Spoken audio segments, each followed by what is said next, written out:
got some bad news. I knew it. I love when he does that. I'll get to the main controversy here. Let's go over the show from the start, because they start out once again, whereas NXT just decides to give it away because they're opposed, and they start out with a 20-minute girls match with a girl in a green hair and a tank. They do the opposite on AEW. They get right into whatever they're going to get into for no rhyme and reason. Jurassic Express were in the ring, and they're ready for their tag team match, and suddenly here comes Road Warrior and his brother Balding Buck. They get in the ring and double super kick the referee and leave and walk back to the back, and of course the camera follows them, and they pull out a stack of money that I assume that Tony Khan had given them before they went on the program, and threw their fines at. Now this is what confused me, because the announcer said that they're paying their fines to Tony Khan, but I couldn't see Tony Khan because some goof in some T-shirt, a baggy pair of shorts, and a fucking set of flip-flops was apparently sitting in front of Tony Khan, because he's the one that got the money, and then the Bucks walked off. We never saw them again on the whole program. Am I being led to believe that that's Tony Khan, the billionaire owner of this entire company that has not been established as a television personality? He's not regularly seen on TV, so you don't know that. Well, he normally dresses like a goddamn executive and an owner of a major sports franchise, but in this case, he dressed like he just walked off the beach. We're just apparently to believe that Tony Khan doesn't dress any better than the rest of these bums that come out in their fucking baggy shorts and T-shirts. Is that what we're being led to believe here? Yeah, I guess so. He was blinking like, I don't know if he had too much Ritalin or he just woke up or what his problem was there. It looked like he might have just rolled out of bed dressed up. Maybe that was his pajama outfit. I don't know, but what the fuck? So on one show, we've got a match that nobody wants to see for 20 minutes. And on the other show, we've got a match that they might want to see, but we've got to interrupt it for this young Bucks being in a dark place. And then after the Bucks do that, then they make snide remarks to FTR, and then FTR and Tully come out. The formatting of this show it looks like it was done in a mix master. Just put a bunch of pieces in, hit the button on puree for a second, and see how it comes out.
Hello, everybody. Welcome to episode 224 of the Hoots podcast. It's ironically Thursday, September 24th, 2020. I want to thank you guys so much for the continued support of this wrestling/life podcast. It is yours truly, the nefarious Brother Adam, as Brother Carter would like to call me. But no, my name is Joshie Lopez. You can follow me on Twitter if you like, at the Hoots Podcast. I'm also on Instagram, Joshie Lopez94. That's Joshie Lopez94. And if you want to see me do some cool guitar covers, make sure to check out Josh Lopez Music on Instagram as well. I want to send a couple quick shout outs really quick. Happy birthday really quick to Stephanie Meek Mahan. Let's get that out of the way. Happy belated birthday as well to Matthew Broken Hardy, Brother Moore in the Broken Lexicon. Also, I want to send out a shout out to my mentor, Jonathan Hood. Shout out to Ant from the Ramp Foundation with Phil and my favorite person, Issa. All you great good brothers and sisters who take the time to listen to the podcast each and every single week. Brandon DeJesus, Sam Piopo, Patrick Fritz. The list goes on and on. Chris Zaletta, the guys at TBD Wrestling, Matt and Mitchell, Matt and referee Tony S. And again, just for those who are listening to the podcast for the very first time, thank you for giving this podcast a chance. This podcast is very, very different from your standard pro wrestling based podcast. The show has a lot of variety to it. We touched on a lot of life topics. We also talk about wrestling, but also you're not going to hear me pop a blood vessel on booking. I want to make this clear for those who are listening to the podcast for the first time. When there's times where I criticize the product, I'm criticizing the in-ring action because that's what matters the most to me. You're not going to hear me come on here and talk about storylines and booking because I've never been in a position where I was responsible for correlating and formulating a long storyline and booking wrestling shows. I never worked in a wrestling business, so I'm not going to come on here and insult your intelligence and act like I do know what's right for wrong for booking. So you're never going to hear me pop a blood vessel over this person lost or that person lost. I'm just not going to do that. So we have a lot to talk about this week. We got a pay-per-view coming up on Sunday, Clash of Champions. I'm in the midst of this G1 tour. I just finished night number 4 before I pressed the record button today here on Thursday. So I'll give you an update on what's going on with G1 and what matches stood out to me so far later on in the podcast. Also, we got a Thoughts of Jericho episode for you at the end of the podcast. And, of course, it can't be a Hoots podcast without everybody's favorite new segment in podcasting in 2020. What the hell is wrong with AEW? One last piece of business I wanted to mention here before we get started with the podcast. Make sure to subscribe.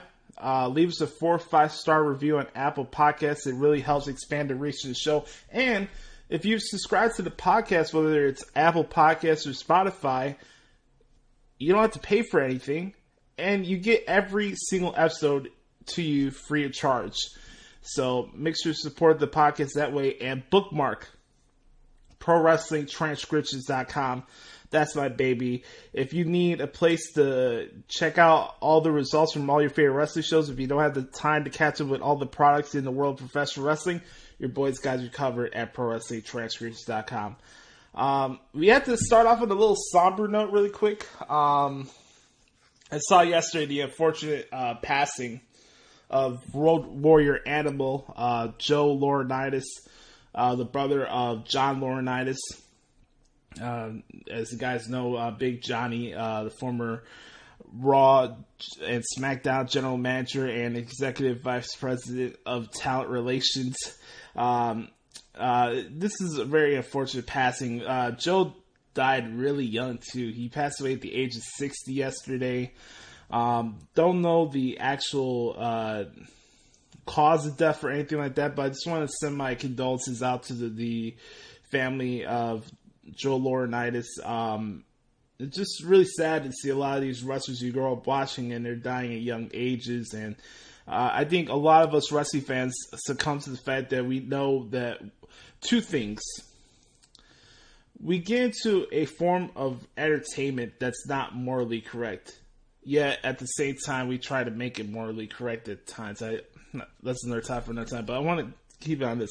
When we get into wrestling, we know that a lot of these performers are going through a lot of pain, and they bust their ass for our entertainment. And unfortunately, another bad side of this of being a wrestling fan, that there are short, expectant lives when it comes to this business. I wish that wasn't the case. I wish there was an opportunity for wrestlers to find a way to be more healthier down the road.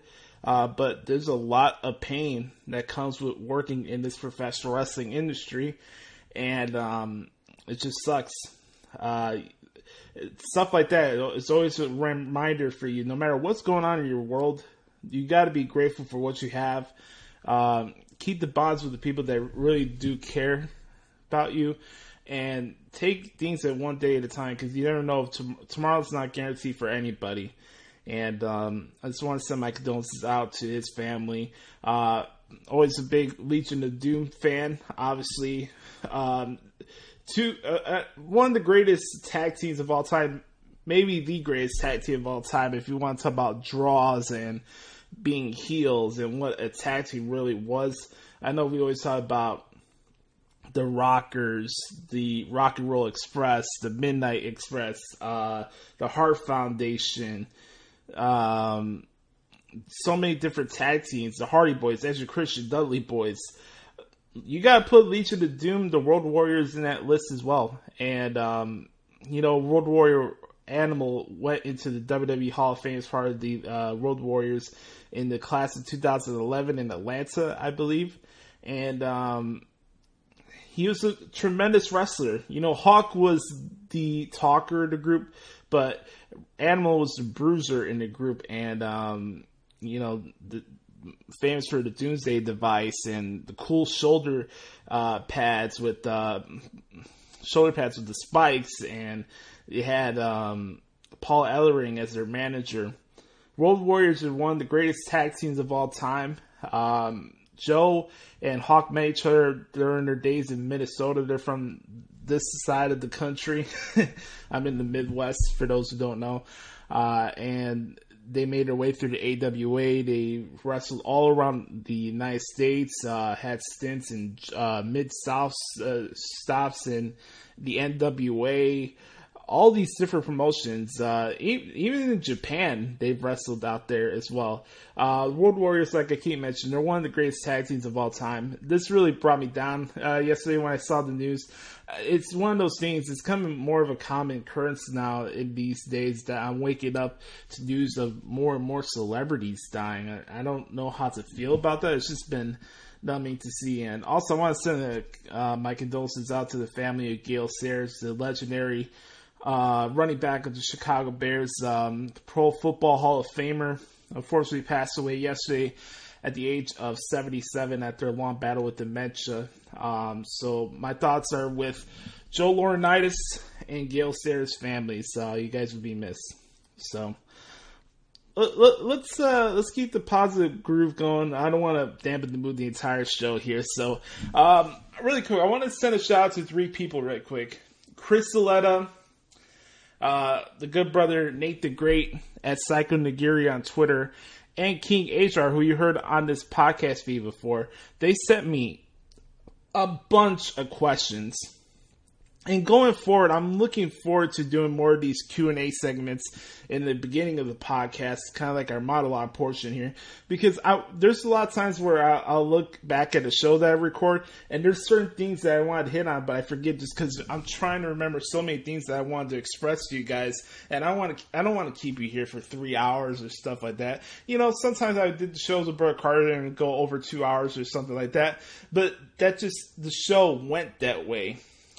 Time's not really a concern with me, but I don't think anybody needs 2.5 hour long podcasts or 3 hour podcasts. So I'm going to try to keep this around 90 minutes per week as best as I could. There's a lot of stuff to talk about in professional wrestling, and I feel it's in my right to leave no stone unturned when it comes to this podcast. So I want to thank Chris, Nate, and King for sending these questions because they're great. I think I got like 16 questions here. So we're going to start off with Chris because Chris has been a loyal supporter of this podcast. We'll start off with this. Do we ever get Lashley Lesnar? Yes. I think we do. I know a lot of people are expecting Brock Lesnar to come back and get into a feud with Roman Reigns because Paul Heyman's now associated with Roman Reigns and he's the special counsel to the tribal chief. But I actually think this could be a possibility where you bring Brock back by himself. And if you could do Bobby Lashley and Brock Lesnar down the road before both these guys retire from the wrestling business, I think it'd be fantastic. So I'd say yes. Next question. Who wins NFL MVP this year? There's a lot of good choices here, but my pick would be Russell Wilson. I think Russell Wilson is the best quarterback in the NFL. What he did the other night against the New England Patriots was just impressive on Sunday Night Football. I think the guy already has 10 touchdowns this season, which is insane. And Russell Wilson, in my opinion, is the best quarterback in the NFL. And when it comes to most valuable players, I really believe in that meeting, most valuable player. You take Russell Wilson out the Seahawks, they don't make the playoffs. So I'll go with Russell Wilson as the MVP. I don't remember the last NFL player to repeat as the MVP. Can you guys give me that info? All right, next question. Who should beat Asuka for the Raw Women's Championship? I think Bianca Belair should beat Asuka for the Raw Women's Championship if she's going to have a long title reign. I had my thoughts on Shayna Baszler. That would be my second option. So either Bianca Belair or Shayna Baszler would be my picks to take the title off of Asuka. And, I wouldn't mind Mickie. If that was going to be her chance to get her final title run, then obviously you could give it to Mickie as well. So really quick shout out to Mickie and Trish for that awesome timeline documentary special they had on the network last week. I watched that. And man, that was right jam-packed into my childhood years, I always said Mickey's my first wrestling crush, and it was right there in their feud in 2005. And that was cool to see that. All right, next question. What do I think of Asuka? Oh, no, he says, what you think of Asuka and Ronda maybe at WrestleMania? I don't know if I see that match at WrestleMania. I think there's more of a chance that Becky comes back from pregnancy and fights Ronda at WrestleMania than Asuka would. Or maybe a one-on-one match with Ronda and Charlotte at WrestleMania. I don't see Asuka and Ronda happening. This one's going to be interesting. Favorite WWF/WWE era? Well, I think a lot of you would expect me to say the Attitude Era because that's when I first started watching wrestling, but no. My favorite era of the WWE is the Ruthless Aggression era. If you guys haven't seen any of the Ruthless Aggression shows on WWE Network, the little Chronicle series they're doing there with Bruce Pritchard and stuff and Brian Gewirtz, it's awesome. It's really, really cool, and I can't wait for season 2 of that to come out in a couple months. I think they said that the Ruthless Aggression show will come back before Survivor Series, so I'm looking forward to that. Is there any finishes you would go back and change in WWE?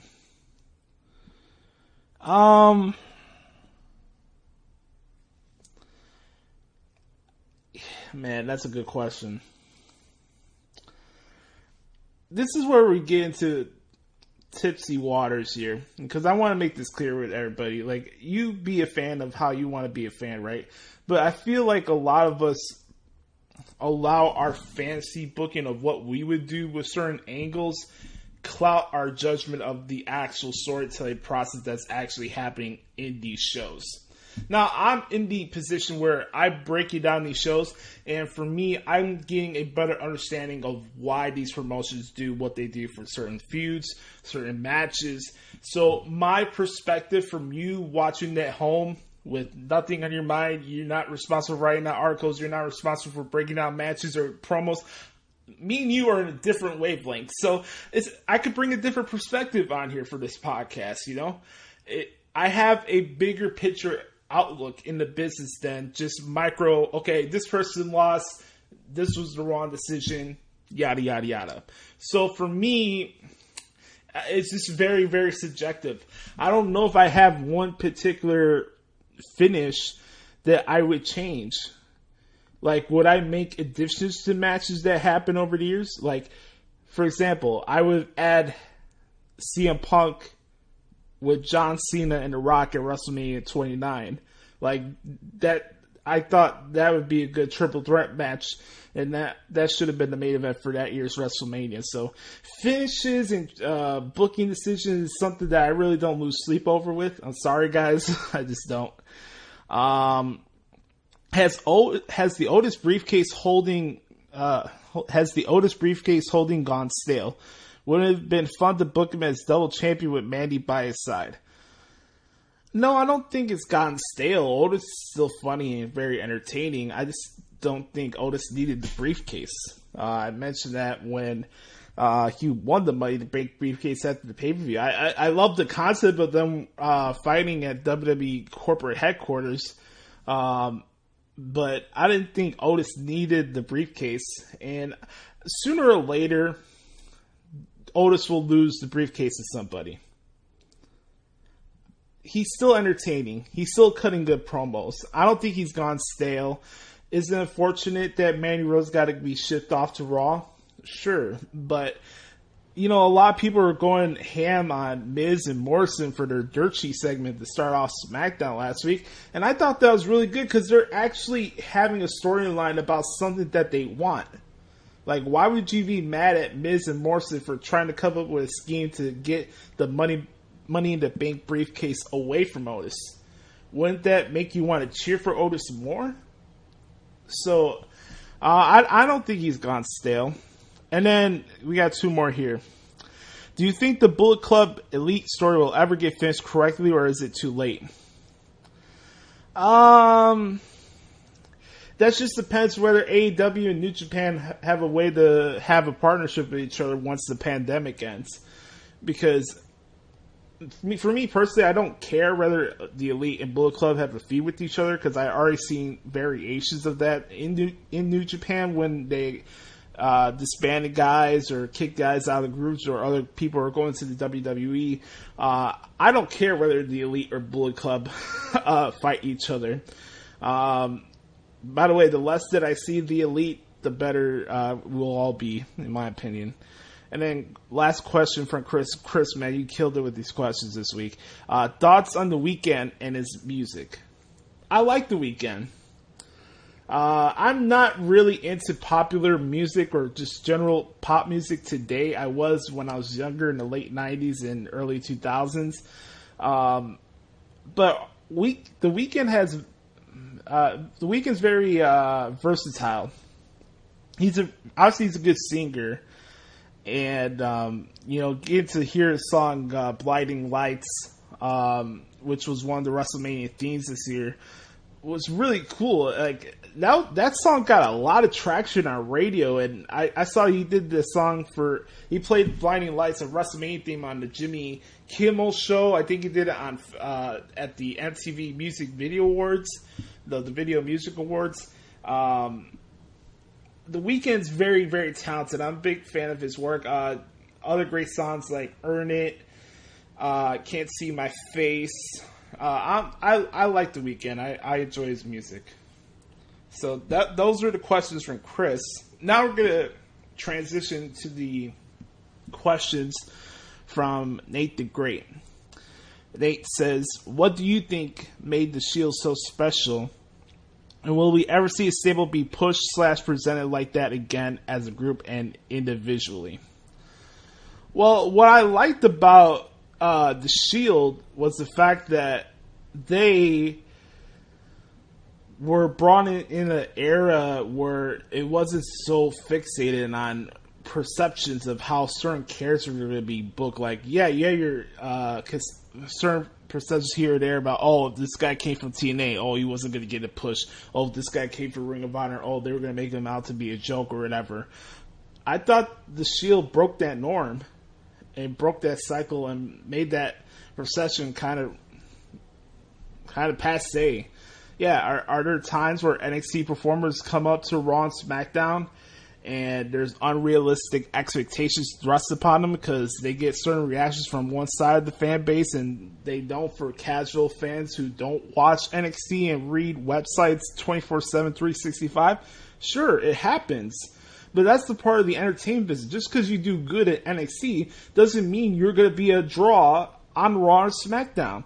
And we always thrust that onto, oh, Vince McMahon doesn't know how to book wrestlers. He doesn't know how to build younger stars. Okay, that's your opinion. We can't have... This happens a lot in life. We have our opinions dictate what's right and wrong. Just because you have an opinion, just because you're being honest, doesn't mean you're talking truth. Like... You can't twist opinion into fact. Okay, you feel that Vince doesn't do a good job with NXT call-ups. And then there's other exceptions to that as well. So I thought the Shield, what made them special is the fact they were themselves. And they were from NXT. And there are three guys that represented the reality era of wrestling before Jon Moxley got in his feelings and decided to leave the WWE. So, I've always been a big fan of Seth Rollins. You guys know how I feel about the Monday Night Messiah. And I am a big fan of the Tribal Chief Roman Reigns. I do find it interesting that people are starting to jump on the bandwagon and starting to see what Roman's always been about. But that's another show for another time. So, that's a good question. Do I think that we could see another group like that and present it like that? I don't, because today's fan base is too fickle.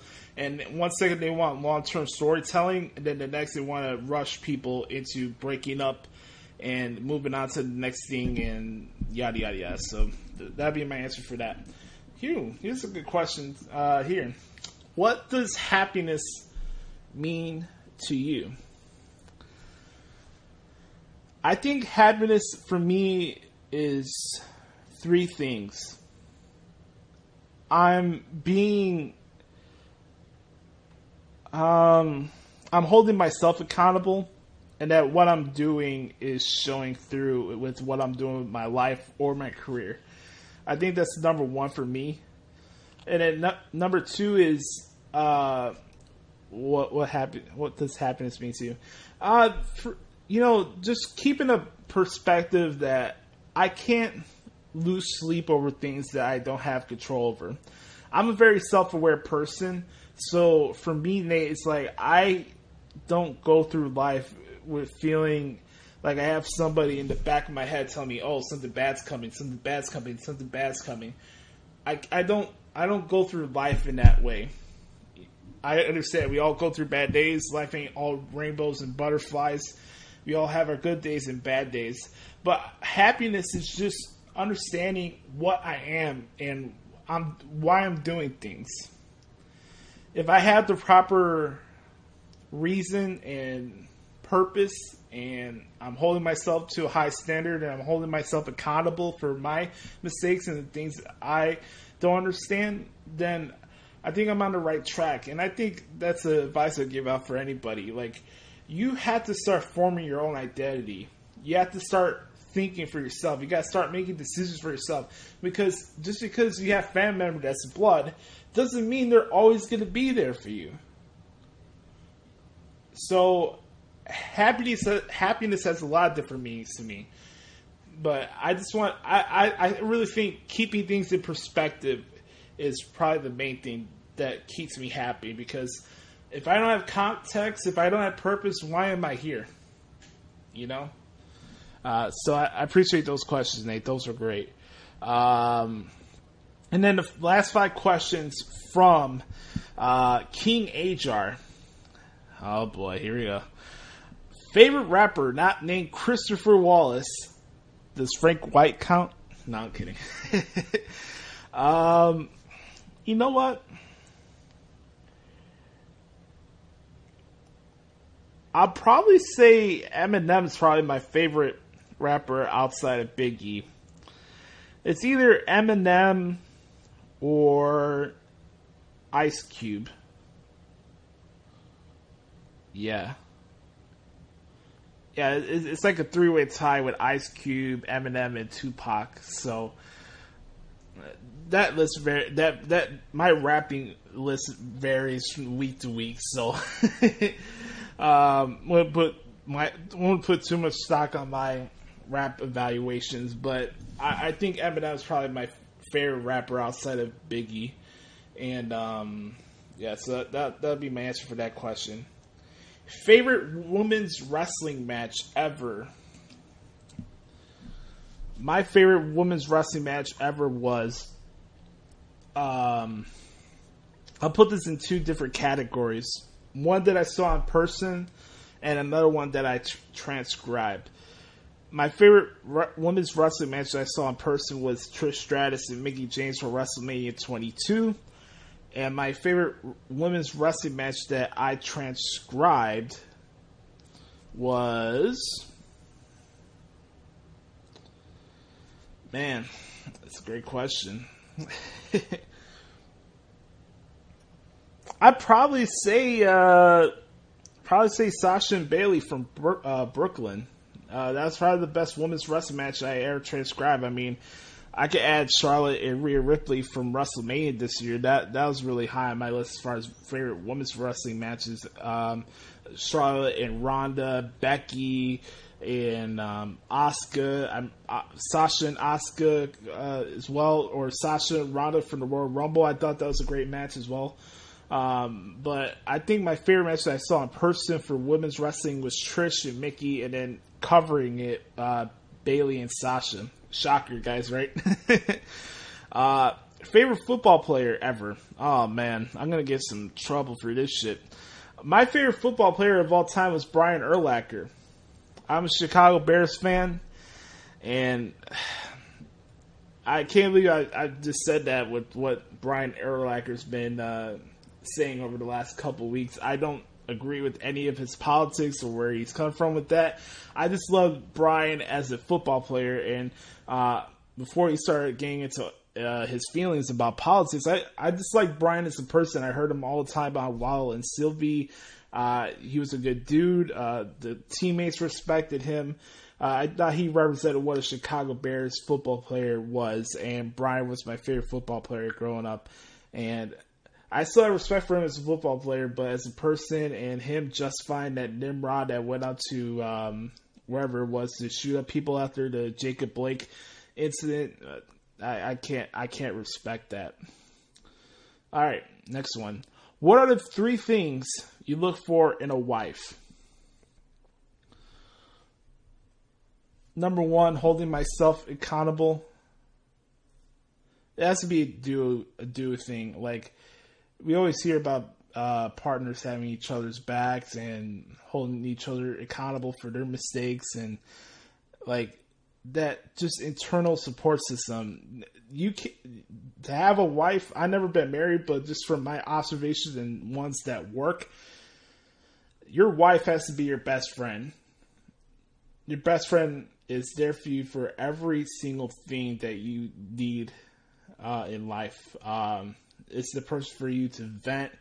It's for a person to hold you down and keep you grounded. It's the person to tell you to get off your ass and stop feeling sorry for yourself. I really think the first thing is just that internal support system. Because all relationships at the end of the day are just an extension of friendship. At least the ones that are sustainable. If there's not a genuine connection outside of what we look like on the outside, then what's the purpose of us being with each other? Yeah, we could make excuses for, I just want to be with a rich guy just to satisfy that. And if that's you, if you need somebody that has money just to appease you, then that's on you. But I don't look at it that way. Internal support system is one. Number two is transparency.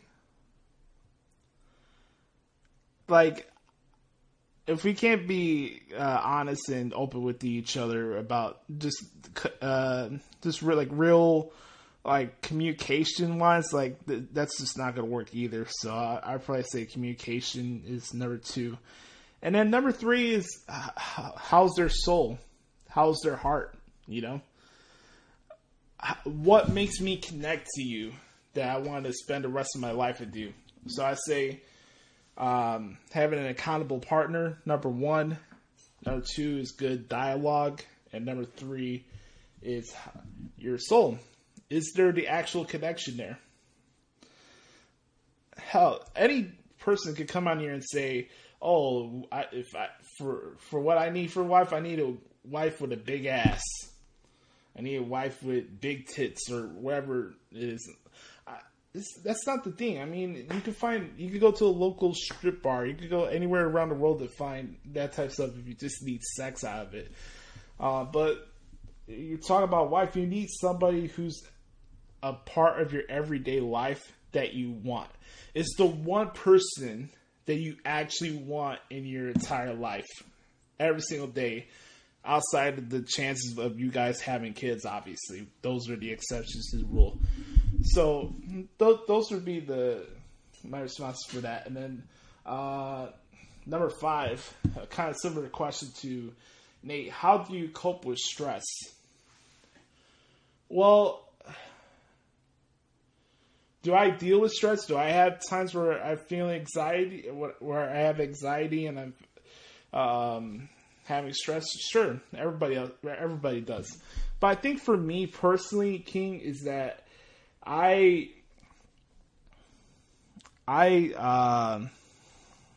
have to listen to music every night before I go to sleep. There's like a wind down period I have every night before I go to bed where I'm listening to music for about 2 hours, where when I'm listening to music, I'm not just listening to the music, it's my time to actually be quiet and think about what's on my mind and what's bothering me and what do I need more context on? What do I need to do to be better at what I do on here or my articles? How do I cope with stress? It's just music and thinking and taking the time to evaluate myself and holding myself to a better standard. Again, like I mentioned with Nate's question, I am not gonna lose energy over stuff that I have no control over or things that I don't care about. I'm just not going to do it. I did it when I was younger in high school, and it fucked me up. It made me resent myself a lot, more importantly. And I can't go through life just worrying about something things are going to happen for a reason. We're all on this journey for a certain reason, and you got to make the best of the situations that come in front of you. How do you adapt to negative things? How do you adapt to times where you are feeling stressed out or you're burnt out or you don't know how things are going with your partner, or you give your heart to somebody and then somebody uses it and tries to twist it around by saying they just want to be friends while they text you every night before they go to sleep. Like, there's times where I deal with stress. I deal with depression every day. And I deal with stress by understanding that I have to attack that quietly. I had to address what's happening with me to further myself with where I want to go with life. So that's how I deal with stress. So I want to thank King, Nate, and Chris Zaletta for the great questions. You guys were awesome. And you guys ever want to send questions to the Hoots Podcast, all you have to do is hit me up on Twitter at the Hoots Podcast or send us an email, thehootspodcast@gmail.com.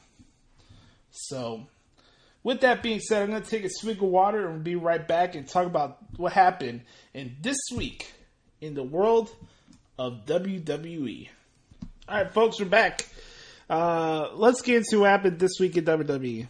And there was a lot of complaining on Monday Night Raw this week. And I really don't know whether I liked or disliked the show on Raw, but I'll get to that in a little bit. I did want to mention some of the stuff first what happened on SmackDown, because SmackDown's doing some really, really good stuff. First of all, the Sasha Banks interview with Michael Cole was fantastic. Get to hear her side of the story for what happened with her and Bayley. Sasha was saying that without her, Bayley's basically nothing, and I have to agree with her on that. So that really stood out to me. And then, you look at the other stuff that happened. I'll show you. AJ Styles had another good match with Sami Zayn. That was a fun match to transcribe. And then Jeff Hardy came out, and we found out that AJ Styles and Sami Zayn and Jeff Hardy will resolve this conflict surrounding the Intercontinental Championship at Clash of Champions in a triple threat ladder match. So I thought that was really, really cool. And then, of course, everything that's going on right now with Roman Reigns and Jey Uso is fantastic, especially that video package that was narrated by Paul Heyman, the special counsel to the tribal chief, Roman Reigns. Speaking of Paul Heyman was recently a guest on WWE's The Bump, and they're asking Paul Heyman, what's the distinction between what you do with Roman Reigns and being the advocate for Brock Lesnar? Well, first of all, I threw out the name manager in 1991. 1991, I figured, you know what? A manager is Captain Lou Albano, Freddie Blassie, the Grand Wizard, Bobby the Brain Heenan, and these gentlemen were on top of their game as a manager. And then I had inherited the role. This is back in the days of the AWA and WCW, and wanted to do something new and different and innovative and progressive and move the understanding of the role forward. Just like WWE doesn't say this is WWE wrestler, we say it's WWE superstar. I didn't want to be a manager, so at first I was the CEO of the Dangerous Alliance. And I've used many different titles over the years. I've always felt myself to be an advocate because I advocate the position of my client. My father, who was a personal injury attorney in the Bronx and a Jew, which makes him, by the way, a great personal injury attorney. My father was an advocate.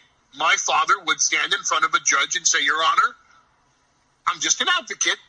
I'm advocating on behalf of my client. And I feel that today's role of the manager is an advocate. We're done with the days of distracting the referee and tripping the opponent. I don't get physically involved in matches, and nor should I. I'm not a physical threat to anybody. I'm a strategist. I'm a spokesman. I'm an advocate. For Roman Reigns, I do something different. Though my role is that of an advocate, I serve as special counsel to the tribal chief, because a tribal chief does not need a spokesman, nor does he need to have someone advocate his position. A tribal chief needs a special counsel, one who advises, one who can bestow upon Roman Reigns the benefit of 30-something years of experience in this industry, one who can then advocate the position if needed in front of an audience, or at the same time simply serve to advise him, counsel him on the position he should take when he uses his own oratory skills. Counseling him was something we saw, and for some people was shocking when we first saw you two sitting together at SmackDown a few weeks ago. Myself, others in the WWE Universe believe this could have been something that might have been in the works going all the way back to WrestleMania 31 when Roman Reigns and Brock Lesnar faced off for the WWE Championship. We know what this relationship and how it started this time around. You've already answered that for us. But had you ever considered any kind of business relationship with Roman in the past? I've considered a business relationship with Roman since before he was ever born. I've known Roman Reigns' family longer than Roman Reigns has been part of his own family. I was 15 or 16 years old and would need a ride because I was a photographer, and I would need a ride to Vincent J. McMahon's television tapings for what was then called Championship Wrestling and All-Star Wrestling in Allentown in Hamburg, Pennsylvania, and I would ride at times with Roman Reigns' father, Sika, and his uncle, Afa. So I have been supportive and supported by the Anoa'i family for 40 years now, and honored to be so. So, I knew Roman Reigns when he was in Pensacola, back when he was a baby, and his father would bring him to the matches. So you always knew from the moment this child was born, you knew this was going to be the single biggest star in our industry, especially he had the magic. Even as a baby, he had the charisma. It was something very special about Roman Reigns from the day that he was born. You're clearly connected to this folks. We just went to wrestling school right there. Paul Heyman just broke down literally everything you need to know as to why he is the advocate. No, it's not. Scratch. He serves as special counsel to the tribal chief Roman Reigns. So I love that. Let's start down the positive side. More on the positive side we'll go as we transition to Monday Night Raw. Really loving the Hurt Business. I am a mark for the Hurt Business. Cedric Alexander is doing his best work right now, and that's even saying a lot for a guy that was a former NXT Cruiserweight champion. The Hurt Business is just the real deal. It's one of the best factions in wrestling. I keep saying that Chris Jericho should take notes from MVP as far as being the leader of a group. I'm all in with the Hurt Business. Somebody needs to give me that t-shirt now, pal. Really quick, the Triple Threat Tag Team match to figure out who's going to fight the Street Profits at the pay-per-view on Sunday. I thought that was a good match too. I think Dominic and Humberto Carrillo could be a really good tag team down the road, so I like to see more of them. And then we got to get into really quick. Raw Underground was awesome this week. Braun Strowman and Dabba-Kato beating the shit out of each other. Dolph Ziggler and Arturo Ruas had one of the best scrimmages in Raw Underground that I've seen so far. Props to Shane McMahon, and he was recently on After the Bell with Corey Graves, and he was explaining the process behind Raw Underground. It was really interesting, so go check out his appearance on Graves' podcast as well. So dig Raw Underground as well. I thought Raw was okay this week. It wasn't something that I was drooling over. What I didn't like this week, as I start off with this, is the fact that Jerry the King Lawler is back on commentary. Why? Why do we need Tom Phillips, Jerry Lawler in the same booth? I don't even mind Byron Saxton. Believe it or not, folks, I actually like Byron Saxton's commentary. I really don't mind him. But why do we need Tom Phillips and Jerry the King Lawler? And yes, I'm hoping that Samoa Joe does return to the ring sooner or later. But I liked Samoa Joe on commentary.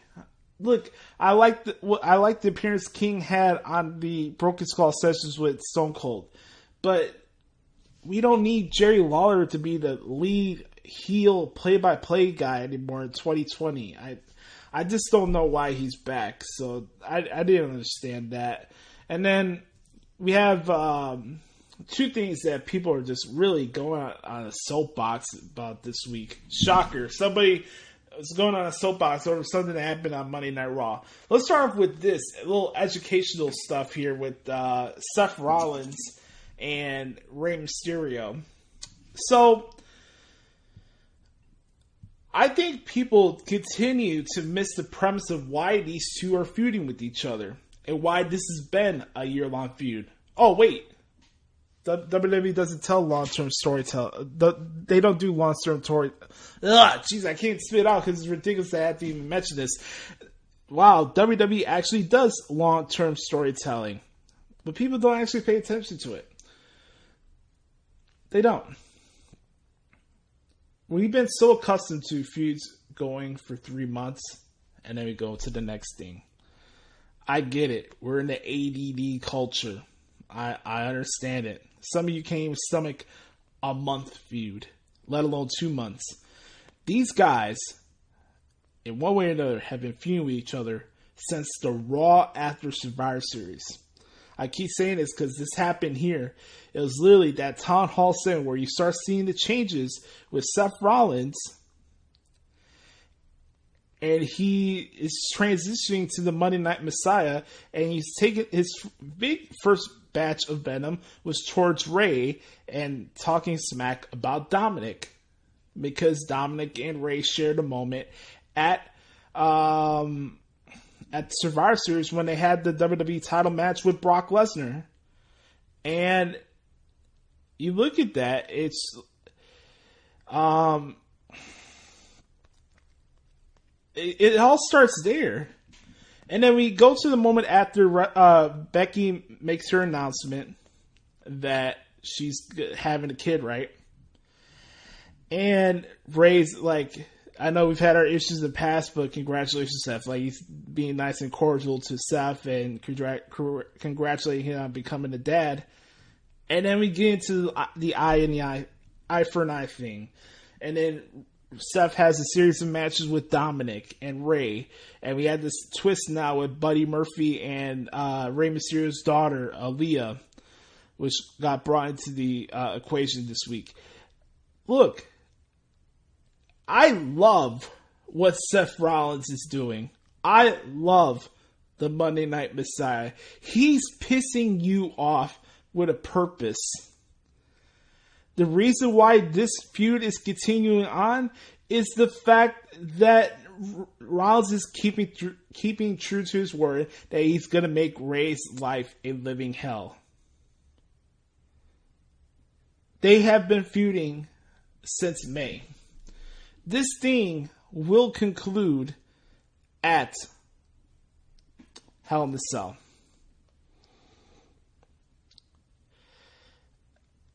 Everything with the fake DNA tests and, oh, did we really need to rehash the thing to Eddie Guerrero?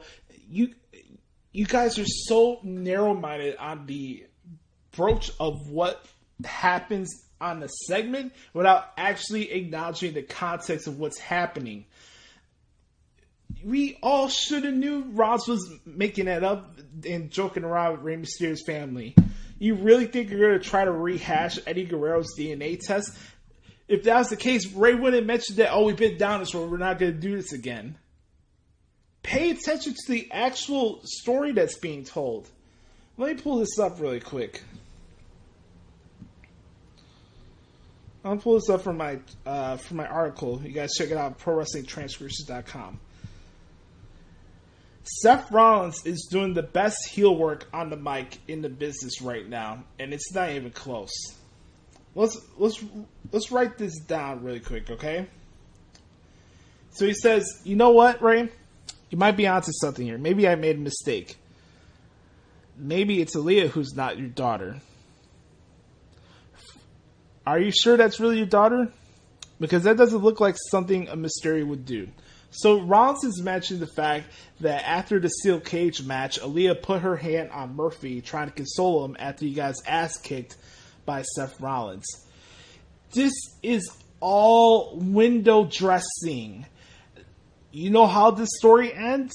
At Hell in the Cell, where Seth Rollins gets his ass kicked by the Mysterio family, and guess what? Buddy Murphy becomes a babyface in the process.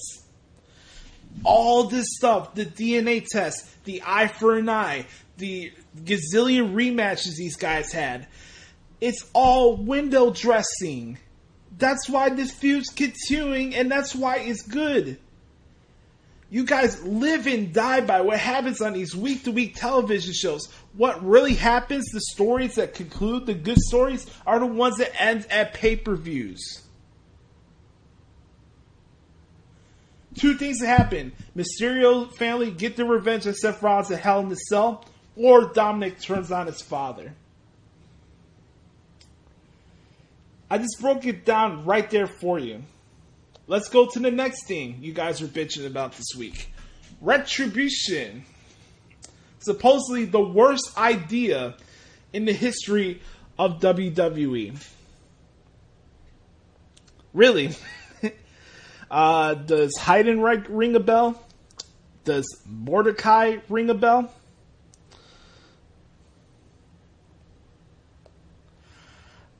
This is the issue I have with people who live tweet wrestling shows. You're waiting. I really do believe there's certain people that have prepared tweets for segments on these shows. I really do. We live in a society that's so based on confirmation bias that the moment something happens that fits with their narrative, they're going to push it out and make it out as that's going to be the gospel. Look, if you don't like the concept of retribution, cool, more prerogative to you. I'm not coming out here and capping for them. I'm not marking out for them or saying I'm a big mark for retribution. I am a fan of Dominik Dijakovic. I like Mia Yim. I like Shane Thorne. I like Mercedes Martinez. And I like Dio Madden. I like T-Bar. I like Slapjack. I like Mace. Yeah, the names are goofy, but that's besides the point. You guys find the littlest things to go on soapboxes as opposed to what's really happening. Yes, we know, as us as smart fans, as smart wrestling fans, yeah, we know who Dominik Dijakovic is. Yes, we know who these other people are. That's besides the point. They're joining a group for a reason because they want to affect change in the WWE. Yet all you guys are doing are, this is just a knockoff edition on a Tifa group over the stuff that's going on with the protests. Did you guys hear what Mia Yim had to say in that promo? Doesn't sound like an Antifa group to me.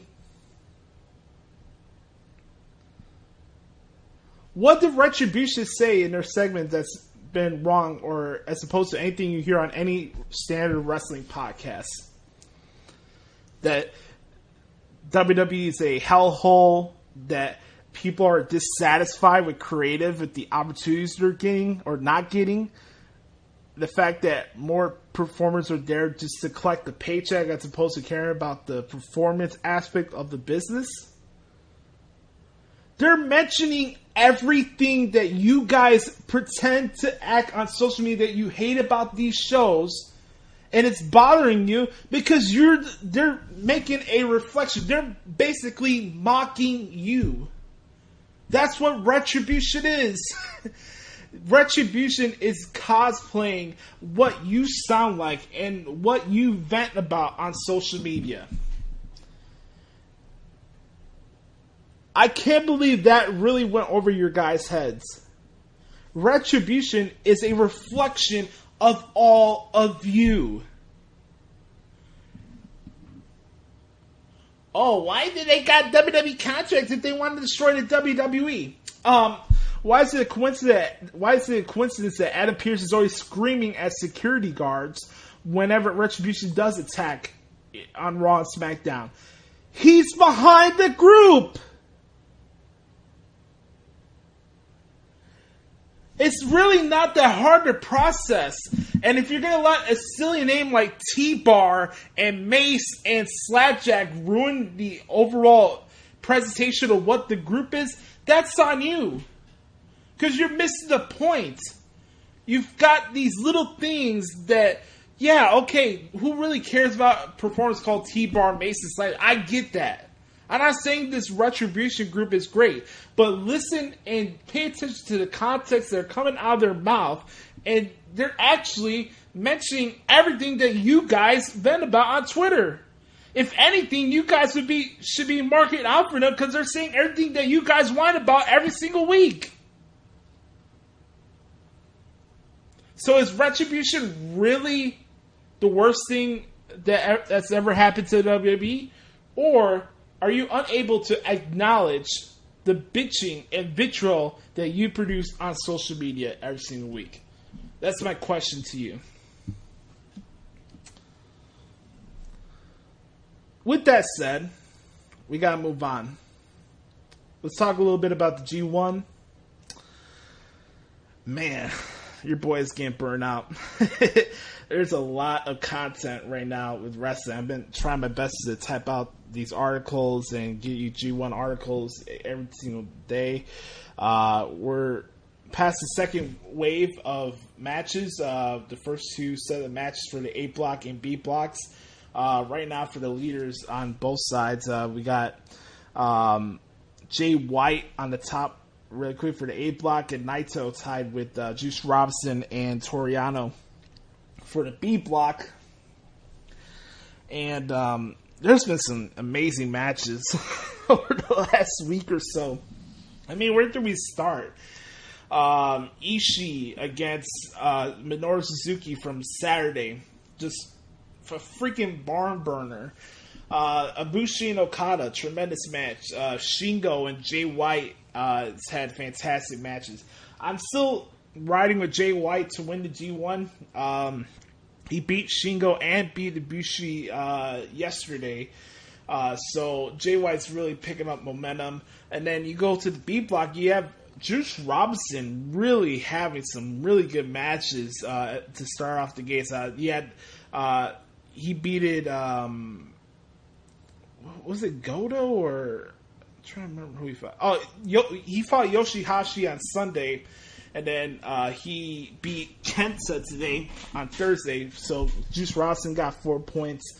I say Juice Robinson and Kenta probably had the best match for night 4 as far as I'm concerned. That match was fantastic. I thought Yoshihashi had his best match ever probably today against Evil. That was a fantastic match, and the Japanese announce team did a great job with that match. What else? Naito and CSJ went on for 28 minutes today as the main event. I thought that was a good match as well. And then, you still get your solid performances from Tanahashi, Okada. I don't know why Okada's relying so much on the damn money clip. I really don't. He's trying so hard to get that freaking Cobra Clutch over as a finisher, and it's just, I don't know. Okada needs a break for New Japan after the G1. Let's just say that. I thought Hiroki Goto had a pretty solid match today with Sonata, by the way, for those who haven't checked out today's B block action. New Japan Pro Wrestling for G1 will return on Sunday for A block action as we got a loaded card. We have Ishii against Kota Ibushi. These guys beat the shit out of each other every time they fight each other. It's probably my favorite series of matches that I've done so far for New Japan coverage is Ishii and Ibushi. And then we got one of my favorite matches over the last couple years, Ospreay against Shingo Takagi. That's going to be an amazing match. And then the main event of that show is a rematch from the G1 Supercard, Okada against Jay White. So if you guys haven't had a chance to see any of the action of the G1, make sure to bookmark ProWrestlingTranscripts.com. I have the reference sheet attached to every article that I do for each event. And you guys could follow up with the scoreboards. I had the match cards for all the events as well in the reference sheet as well. I want you guys to support the coverage of the G1. It really means a lot to me. I'm putting a lot of time and thought and effort into these articles for you guys, and I hope they stand out to you and make you enjoy this G1 tour more importantly. So with that is your Hoots podcast update on the G1 Climax 30 tournament. So we're about an hour into the show. We're about to wrap this bad boy up pretty soon. We do have to get into predictions for Clash of Champions. But first, Folks, last week I came on here and told you what I really enjoyed Dynamite. I think it was the first episode of Dynamite that I really enjoyed in the last couple of months. Then, lo and behold, we're back to status quo this week. AEW took a step back, and it's time, folks, for everybody's favorite segment, What the Hell is Wrong with AEW? And we're going to start it off with Brother Carter in 3, 2, 1. It's time for What the Hell is Wrong with AEW?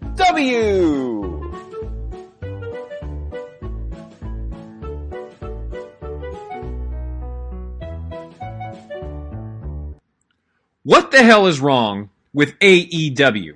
Well, after taking a week off because they actually had a pretty decent show last week, I once again have more material for this segment. We started off with Miro's in-ring debut with AEW, and it was adequate at best. He didn't really have a ton of great moves, and it was just knock him down, get him up, knock him down, like brute, a brute brawler type guy. We've seen plenty of that in the past. What is Miro bringing to the table in his in-ring debut? I thought the entire match was adequate at best. The only thing good about it was Sunny Kiss. She was fantastic and did a great job in the ring. So that was great. By the way, I use the interchangeable pronouns on purpose because the commentators referred to her as both she and he at times. So that was not meant to be an insult. That was meant, I use the interchangeable pronouns because that's how he wants to be described. Once again, AEW is taking shots at WWE in the Eddie Kingston promo. He said that, Jon Moxley went and sold out and went to the land of the rich or whatever. Because again, this is the only thing that AEW is capable of, is taking shots at WWE. They don't care about finding their own identity. They only care about pointing out flaws in the top dog in the world. And that's it. It's absolutely ridiculous. And you can prove it because the in-ring action, by and large, is second rate. It really is with this show. Kenny Omega is awful on commentary. He's overrated. I'll say it. I don't care about the Young Bucks, and they should just stick to in-ring action because they're really good at that.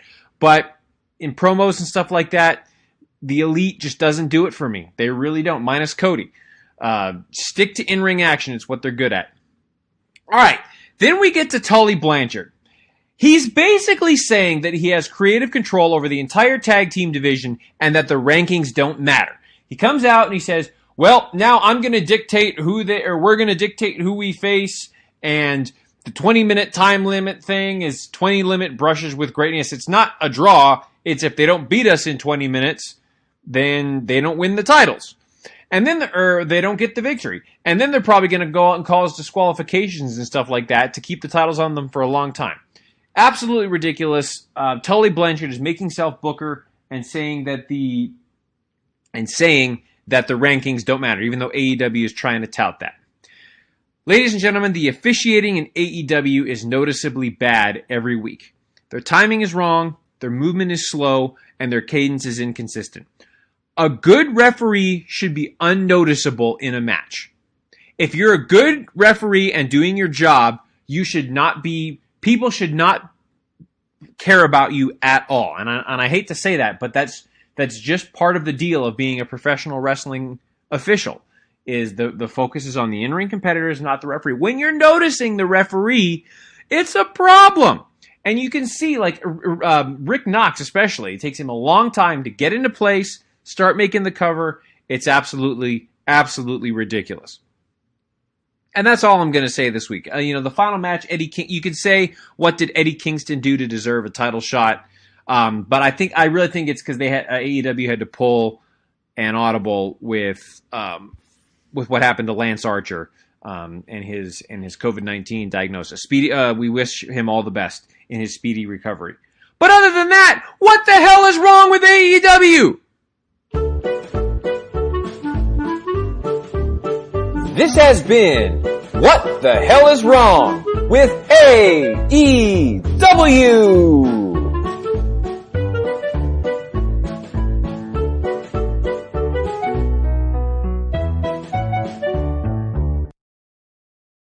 Thank you, Brother Carter, for the submission, my man. He is the good brother of all good brothers. Welcome, everybody, to the most highly requested segment in all professional wrestling. It is What the Hell is Wrong with AEW? Well, let's start off with this. Chris Jericho, get off my television. Let's start off with that. Secondly, please, for the love of God, I can't stand listening to my voice at times when I'm editing the show. How do you think I feel when I hear Matt Jackson cut a promo or do a backstage interview with Alex Marvez? That was just absolutely brutal. Brutal Bob Evans-esque. Okay? Secondly, Kenny Omega, please stop doing commentary. It's bad enough we have a bad three-man booth with Excalibur, JR, and Tony Schiavone. Why we need a fourth bad commentator? I had to put Dynamite on mute during the Hangman Page Evil Uno match because the commentary was so bad. Let me hit on some of the points that Brother Carter hit on there. For example, Miro's in-ring debut. The match sucked. I'm just going to be blunt and straight to the point, folks. That match, in my opinion, sucked. Just a sloppy match. A match that you would have on AEW Dark. I don't know why that match was booked as to start off the show like that. If you want to have it in the middle of the second hour or during the first hour show, cool. Fine. This is like a throwaway segment match. Fine. I understand that.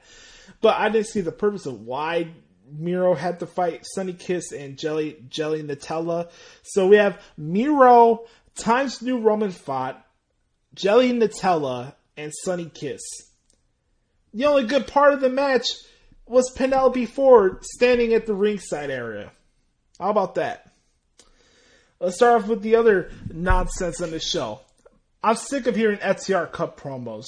I really am. I'm not even going to jot them down anymore.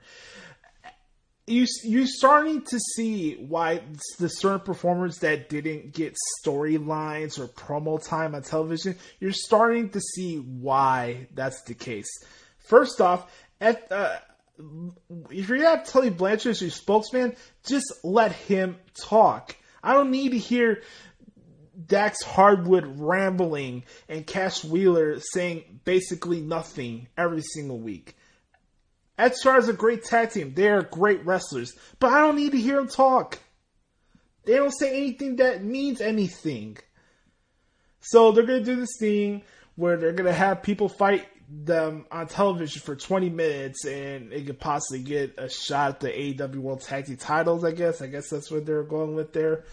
Best friends, fuck Taylor and Trent Beretta come out. And they automatically want a shot just because they won the parking lot fight. So that means they're number one contenders, I guess. That segment sucked. Matt Hardy and Chris Jericho's back and forth with Private Party, I thought was decent. I wouldn't really trash that segment. I'm just indifferent in Chris Jericho right now. I'm just being honest with you guys. Me personally, I am indifferent on Chris Jericho. The Demo God, the million viewer man, the late champion, he could go the fuck home and stay the fuck home as far as I'm concerned. But it's nice to see Matt Hardy on television, and I think Jericho and Cassidy should have a good match next week. What else on this Fun Express? I'm telling you, man, I cannot wait to hear Jim Cornette review this episode of Dynamite this week because it was that bad. And that's the sucky thing about this segment right now, because I actually enjoyed Dynamite last week. And guess what? The funny thing about it, the late night Dynamite that aired after the Lakers-Nuggets game the other night was better than the 2-hour main edition of Dynamite this week. By the way, Anna Jay is getting higher and higher and higher in my waterfall list. That girl is McFlurry Waterfall, okay? For those who are wondering. She's fantastic. Brodie Lee and Orange Cassidy had a match. That's all I can say about it positively. I mean, it was just there. I thought the match was okay. It wasn't anything special. I knew Brodie Lee was going to retain, so that was fine. My favorite part of Dynamite this week was Cody Rhodes' return. He got the black hair, looked really, really good. So it's nice to see Cody back in his real element. So I really liked seeing that. But what took it away from me, just the momentum from that, was Brodie Lee's just shitty promo in the backstage area after that match. I love you, Brodie Lee. You're a great wrestler.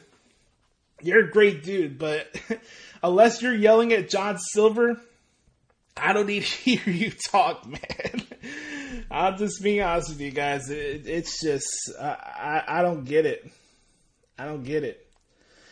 You know, it's one thing to come on here and talk about booking, but I'm complaining about the actual product in the ring, and that's the issue. We have a company called All Elite Wrestling, and the wrestling is below average, as Brother Carter mentioned.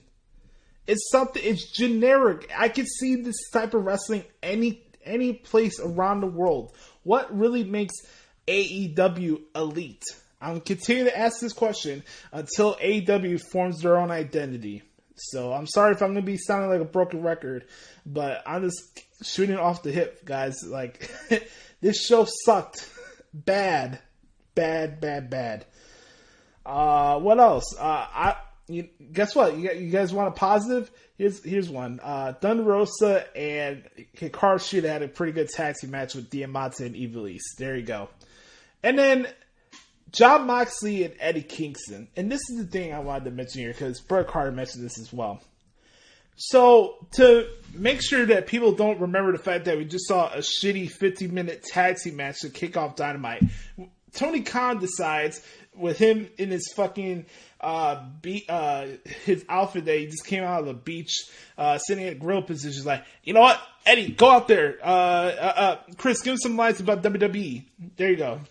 They are so fixated on what WWE does that even when they have a shitty match, they feel like their bailout option is having a performer come out there and mention the fact about something about WWE. I put this out on Twitter last night, and I haven't seen anybody disagree since. It's interesting that Vince McMahon is the biggest heel in AEW. Where is the heat in AEW? Because the only sense of heat and realism is whenever a former WWE superstar or somebody else in the roster mentions something about sports entertainment or Vince McMahon. And I find that very, very interesting. I really do. Where is the heat in AEW? So I'm supposed to believe, here we go, we have Eddie Kingston talking about how Jon Moxley sold out. He went to the land of sports entertainers. Didn't Eddie Kingston just have a WWE tryout a couple of months ago before he went to AEW? I'm just asking. I'm sure Chris Jericho helped him out with that promo as well while we're at it. So, hey man, I keep telling you guys, Stamford, Connecticut has a permanent Airbnb inside Daly's place, and it's just ridiculous. So, on that note, that is what the hell is wrong with AEW. Wait, I forgot something. It seems something that AEW forgets about in all their wrestling matches. Selling. How is it that Jon Moxley chokes out Eddie Kingston to close out their world title match, right? And then a minute later, Eddie Kingston is back on his feet, all normal, because we gotta have a WCW Thunder style fucking brawl to close the show. Somebody tell me that. On that note, what the hell is wrong with AEW?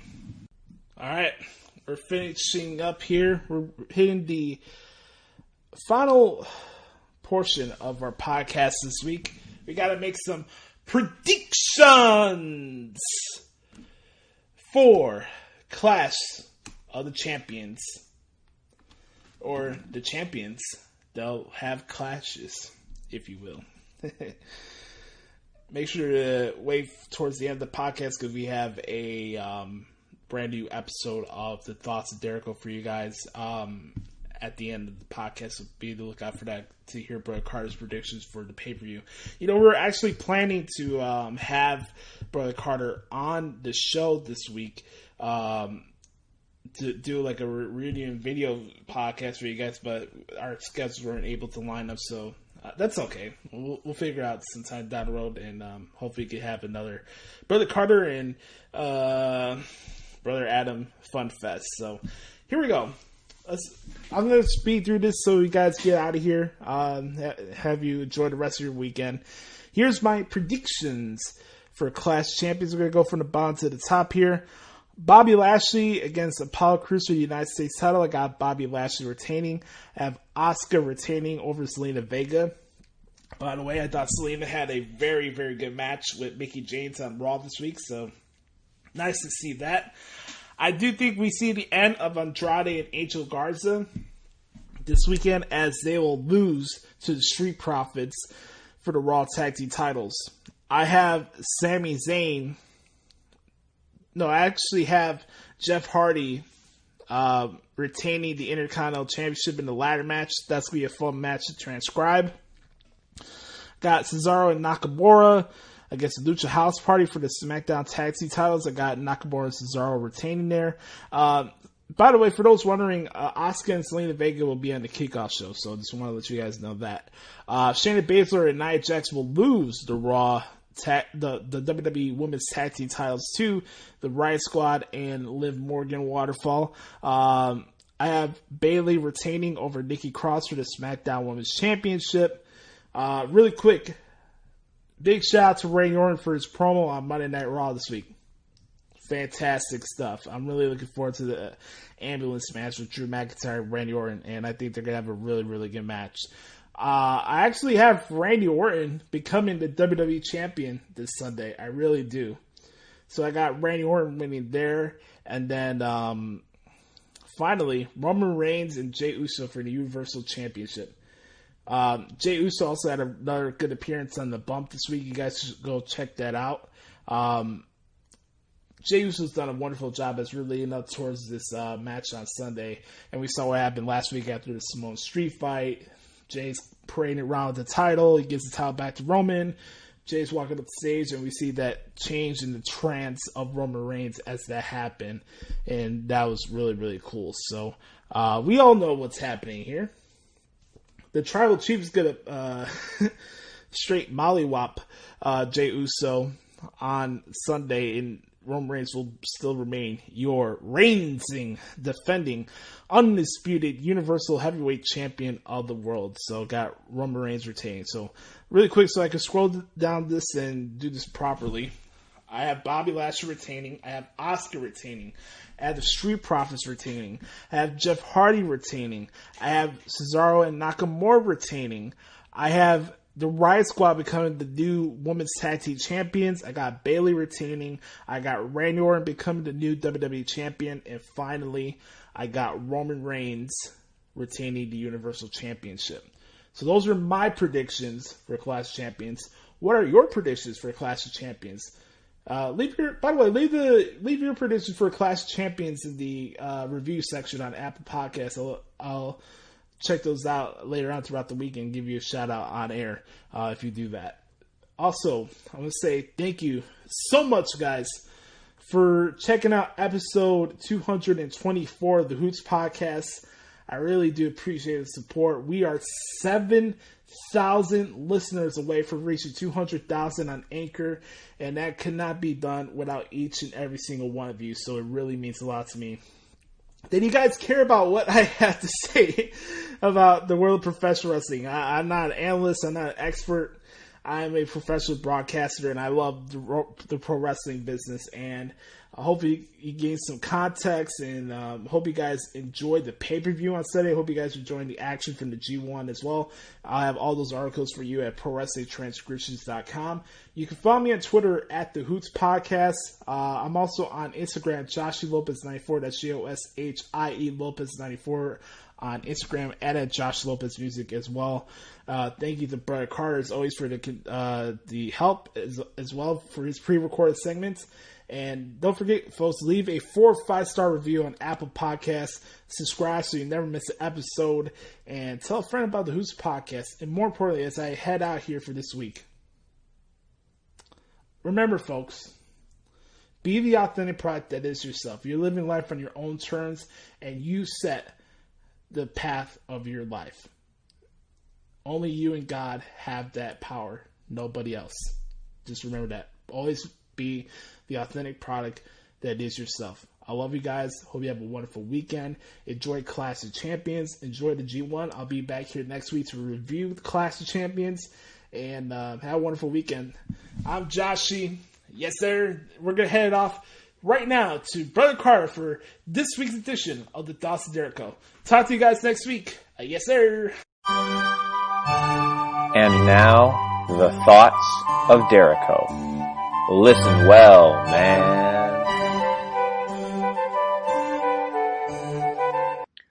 Welcome, one and all, to the segment that will undoubtedly become the champion of your week. It is the Thoughts of Jericho, featuring the one, the only, Brother Carter. Well, Clash of Champions is this weekend, and I'm going to get to my predictions. Yes, about that in just a moment. But there's a couple things that I want to talk about this week before getting into my predictions to some of the biggest storylines of the week. First and foremost, our thoughts go out to the Laurinaitis family. Joe Laurinaitis, better known as Road Warrior Animal, passed away at the age of 60. Just a horrible, heartbreaking thing, and we certainly wish all of our best out to the Laurinaitis family and hope that they can recover and they can just get through this tragic time. That's just a horrible thing. I love Road Warrior Animal. I think he's part of the most influential tag team of all time in the Legion of Doom or the Road Warriors. He was just awesome. Awesome character, awesome person, so he will greatly, greatly be missed. I think the biggest storyline of the week is Retribution being revealed. And some of the names that you could see in there, you've got Mia Yim, Dominik Dijakovic, Mercedes Martinez, Dio Madden, Shane Thorne are ones that were recognized, I think. And I'm okay with them being revealed. I think it's fine. However they were going to do it is however they were going to do it. I would have... It's probably not how I would have revealed them. But I think that I would have had it be a little bit more of a slow build and just, them getting into a brawl with the Hurt Business and then someone unmasking one of them and be like, oh my God, that's Dominik Dijakovic from NXT or something like that. So I didn't quite like how the reveal happened, but it happened. It's fine. The other thing I didn't really like about it is I really don't like their names. And there was a report coming out this week that the Retribution was not received well backstage as far as their names, not, that kind of sort of stuff like Slapjack and T-Bar and, that sort of thing or whatever it was. Just let them be their names. That's what I would say. So I didn't really like that. I say just let him be Dominik Dijakovic. Let it be Mia Yim, Mercedes Martinez, Shane Thorne, Dio Mad. Like, people will recognize who that is. So I didn't really like that, and I'm kind of confused about their feud with the Hurt Business. They're kind of, I get it though, because I should say I go both ways on it, because, the Hurt Business is clearly trying to establish themselves as heels, but then they're trying to, and I don't know, when they face Retribution, it's kind of a more real life thing, so I kind of do like that, but then they're also heels against Ricochet and Apollo Crews. So it's very interesting, that side of it. So I wasn't thrilled about the whole Retribution revealed. Just let them be who they are, and it should be fine. The other thing that I really couldn't stand this week was I read a report that Dave Meltzer gave the AEW parking lot brawl 5 stars. If you think that there's any reason that Dave Meltzer still has if you ever have any reason to think that Dave Meltzer has credibility, this 5-star rating should have just gone out the window. He gave the parking lot brawl on Dynamite 2 weeks ago the same amount of stars as he gave John Cena versus CM Punk from Money in the Bank 2011. So you're telling me that according to Meltzer, the parking lot brawl has the same amount of credibility and in-ring, that match had the same level of... It was basically on the same level as CM Punk and John Cena from Money in the Bank. I think that's absolutely ridiculous. And I'm sure Josh has talked about that on the show thus far, but I think it's absolutely ridiculous. And I just, his credibility continues to decline every time I see him speak. Same with Brian Alvarez, man. Their credibility continues to decline every single week. Now, they were right about some things about WWE for sure this week. I didn't think Raw was a particularly strong show this week. The Retribution thing was kind of weird. There's just some weird angles, not a lot of great in-ring action this week. So I didn't think Raw was a particularly great show this week. But at the same time, 5 stars for the parking lot brawl. Really? Ugh. And now we're going to get into my predictions for Clash of Champions this week and coming up this weekend. Looking forward to the show. Should be a great show. But in looking at this card, and I've got the card pulled up in front of me here as I'm recording this, I'm looking at this and I can't see, well, I can see where some title changes. Let me say this. I'm going to give my predictions and then I'm going to tell you what I think should happen. Okay? All right. So first off, in the kickoff match, you've got Asuka versus Zelina Vega for the Raw Women's Championship. I love that Zelina Vega is getting an opportunity. I think that's great. She's a fantastic asset to WWE. Great on the mic, obviously, and her in-ring abilities can actually be quite good. And so you pair her with somebody with Asuka, who in my opinion is the best in the world, minus Charlotte, next to Charlotte Flair, and it's going to be great. I've got Asuka retaining here. I see no reason for them to take the title off of her, but I love that Zelina Vega is getting her opportunity. I think that's awesome. Next up, we've got Bobby Lashley defending the United States Championship against Apollo Crews. Again, I think Lashley's going to retain here. I don't see any reason for them to take the title off the Hurt Business. They've been doing some incredible stuff. I just don't know where Crews and Ricochet go from here. I feel that they're going to continue this kind of strange feud with the Hurt Business along with Retribution, so you just want to keep that in mind. But I've got Lashley retaining the United States Championship. Okay, now the next one is the Women's Tag Team Championship. You've got Nia Jax and Shayna Baszler against the Riot Squad. Now, I think that Nia and Shayna are going to retain, but what should happen is you should get the titles off of them, let them be singles competitors, and the Riot Squad is obviously they're wanting to keep them as a team for now. So I think the Riot Squad should win. I don't think that they will. I've got Nia Jax and Shayna Baszler winning and retaining the Women's Tag Team Championship. Same thing with the SmackDown Tag Team Championships. You got Nakamura and Cesaro against the Lucha House Party. There's been a dissension within the Lucha House Party for quite some time. So I think Nakamura and Cesaro are going to get the victory here. Again, I think Lucha House Party should win and let Nakamura and Cesaro go back to being faces. That's what they're best at. Or singles competitors, that's what they're best at. But again, I guess they have nothing for them right now. So I think that Nakamura and Cesaro are going to retain. In fact, I think every champion on this in this card this weekend is going to retain. I don't see any championships changing hands. Now, that's not what I think should happen, but I think that every champion is going to retain this weekend at Clash of Champions. Street Profits are going to retain against Andrade and Angel Garza, and then the dissensions between them continues. Bayley versus Nikki Cross. Again, I think that Nikki Cross should win, and they should take the title off of Bayley. If there was going to be one change, I would say this would be it, but I don't think it's going to happen. Because I don't think that Bayley and Sasha needs to be for a title. It's so personal. It does not need to be for a title. So I think that they should that Sasha should cost Bayley here, and then Bayley and Sasha should go at it at Hell in the Cell next month. But again, I think Bayley's going to retain here, and they're going to make it for the SmackDown Women's Championship. Triple threat match, Intercontinental Championship: Jeff Hardy, AJ Styles, and Sami Zayn. I think Zayn retains here, or Zayn wins the championship. Well, because Jeff Hardy is officially the champion. So, sorry, ladder match, Jeff Hardy's is gonna win.